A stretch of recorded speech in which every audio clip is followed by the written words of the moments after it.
হঠাৎ করে দেখি এক বাড়ির পাশ দিয়া যাইতেছিলাম, ওই বাড়ির ভিতরে গোশ রান্না হইতেছে, গোশের ঘেরান বের হইছে। যখনই গোশের ঘেরান পাইছি, ওই বাড়িওয়ালাকে ডেকে বের করেছি, বলছি তোমাদের বাড়িতে গোশ রান্না হইতেছে? বলে হ্যাঁ। বলে 2-3 টুকরা গোশত আমাকে দাও, আমি সকালে হজে চলে যাব, আমার স্ত্রী গোশ খাইতে চাইছে, তাকে খাওয়াইয়া যাব। আল্লাহ বলে হুজুর, এইটা বলার সাথে সাথে ওই বাড়িওয়ালা গরিব মানুষ, আমি যে কি গরিব তার চাইতো বেশি গরিব সে, আমাকে জড়াইয়া ধরিয়া বলে আলী রে,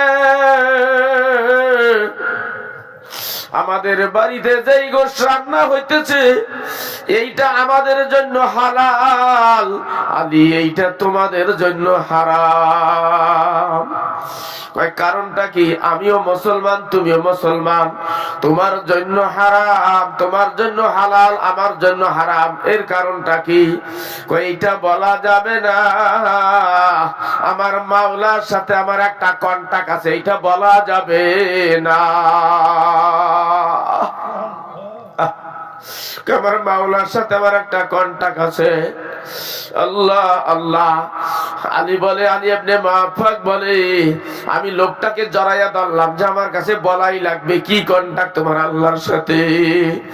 তখন বলে, ভাই তুমি তো গরিব মানুষ, মুসির কাজ করো, তোমার তো একটা রোজগার আছে, আমি তোমার চাইতো গরিব, আমার কোনো কাজকর্ম নাই, আমার 3 দিন পর্যন্ত ঘরে কোনো খানা নাই,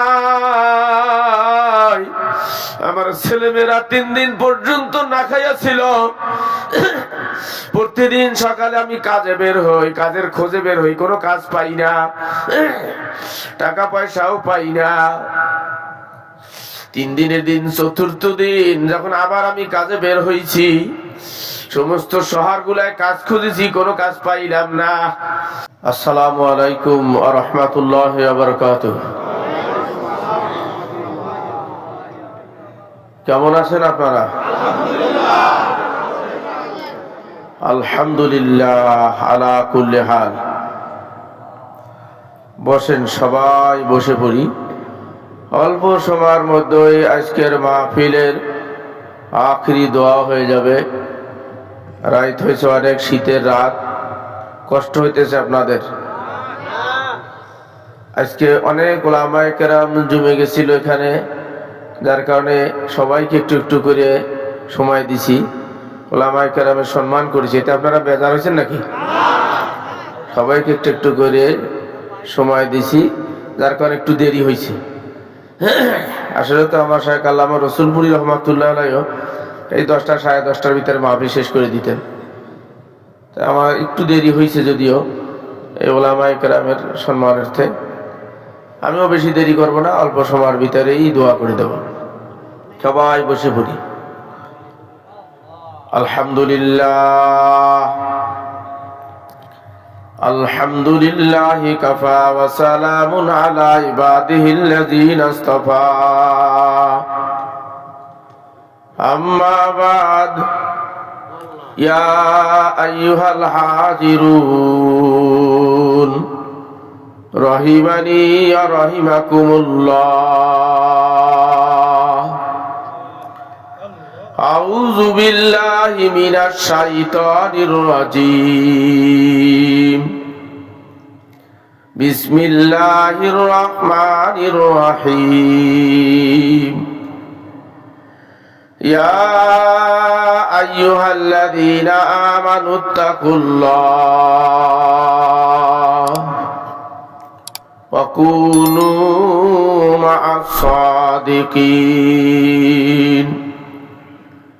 وقال تعالى والذين آمنوا أشد حبا لله.